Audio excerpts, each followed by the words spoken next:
এটা একটা ভোলেনাথের মন্দির, ভেতরে 72 ফুটের ভোলেনাথ আছে। এটা হচ্ছে তার এন্ট্রির জায়গা। আমরা এসে গেছি।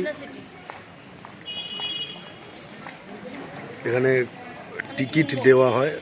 টিকিট নয়, মন্দিরে ও আচ্ছা, প্রসাদ দিয়ে করা হয়। আমরা হাত ধুয়ে নিলাম, এবার পুজো দিতে যাব। কিন্তু তার মুখ আমার এঁঠো। ঠিক আছে, খাদ্যই ব্রহ্ম, বাকি সব অব্রহ্ম।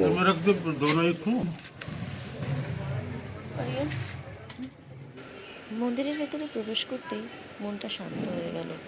এত মনোমুগ্ধকর পরিবেশ, এত স্নিগ্ধতা মনে একটা তৃপ্তি এনে দিল। আমি এসে গেছি 72 ফুটের ভোলেনাথের সাথে দেখা করতে। এই যে প্রসাদের জিনিসপত্র নেওয়া হয়েছে, বাবার মাথায় চড়ানো হবে। রিজনেবল প্রাইস, 50 টাকা নিয়েছে। ঠিক আছে, ভোলেনাথ এখান থেকে দেখতে পাওয়া যাচ্ছে। এই যে ভোলেনাথ দেখতে পাওয়া যাচ্ছে না এখান থেকে। আমরা চোখে দেখতে পাচ্ছি, ক্যামেরাতে হচ্ছে না, এতটাই লাইট ওটা। ঠিক আছে, এখানে এখন জুতো দিতে খুলতে হবে। বাবার কাছে যাবো, ভেতরে গিয়ে ভিডিও হবে।